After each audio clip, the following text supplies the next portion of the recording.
আসসালামু আলাইকুম ও রহমতুল্লাহি ও বারাকাতুহু। সুপ্রিয় দর্শক মণ্ডলী, কেমন আছেন আপনারা? আজকে আমরা জানতে চলেছি কুল্লুস উসমান সিজন 6 এ কোন কোন ক্যারেক্টার আসবে না এবং কারা কারা বিদায় নিচ্ছেন কুল্লুস উসমান সিজন 6 থেকে। আমরা সকলেই জানি এই তুর্ক সিরিজগুলো একটা করে সিরিজ আসে এবং বন্ধ হয়ে যায়, দ্বিতীয় সিরিজ যখন চালু হয় অনেকগুলো ক্যারেক্টার চলে যায় বা ওদেরকে হটিয়ে দেওয়া হয়। তো এইবারও কুল্লুস উসমান সিজন 6 একরকম হতে চলেছে, অনেক ক্যারেক্টারকে হটিয়ে দেওয়া হবে। তো চলুন তাদের নাম আমরা জেনে আসি। যিনি 1 নম্বরে আসছেন না তিনি হচ্ছেন ইয়াকুব বে। ইয়াকুব বে চিরকালই উসমান বের শত্রু। তিনি একটা মুসলমান হয়ে অপর মুসলমানকে কত ক্ষতিগ্রস্ত করার চেষ্টা করেছে।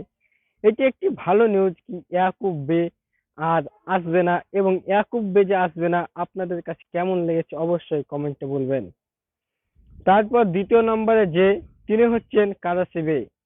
2 নম্বরে কারাসি বে, তিনি কুল্লুস উসমান সিজন 6 আসবেন না। এবং তারপর তৃতীয়তে যে আসবে না তিনি হচ্ছেন আমাদের অতি প্রিয় একটি ক্যারেক্টার, তিনি হচ্ছেন কনুর বে।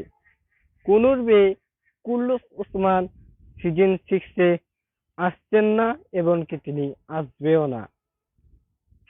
তারপরে যেই ক্যারেক্টারটি আসবে না সেটি হচ্ছে হলফিরা খাতুন। এটি একদম কঠোরভাবে বলা যায় না যে হলফিরা খাতুন আসবে না, তিনি আসতেও পারেন কিন্তু না আসার চান্সেস বেশি।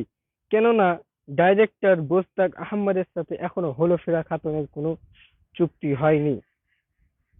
তারপরে যিনি আসবেন না তিনি হচ্ছেন ইউনুস এফেন্ডে, যিনি দরবেশ হিসাবে কাজ করেছেন।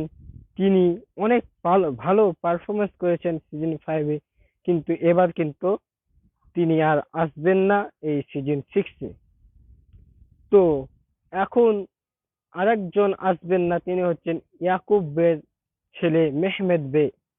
তিনিও কিন্তু সিজন 6 আসছেন না। তো এই জার্মিয়ানদের ইয়াকুব বে এবং মেহমেদ বে এদেরকে হটিয়ে দেওয়া হয়েছে। এটি আপনার কাছে কতখানি ভালো লেগেছে অবশ্যই কমেন্টে বলবেন। তো আজকের ভিডিওটা এত পর্যন্ত। তো সবাই ভালো থাকবেন এবং ভিডিওটিকে লাইক এবং চ্যানেলটিকে সাবস্ক্রাইব করে দিবেন। আসসালামু আলাইকুম ওয়া রাহমাতুল্লাহি ওয়া বারাকাতুহু।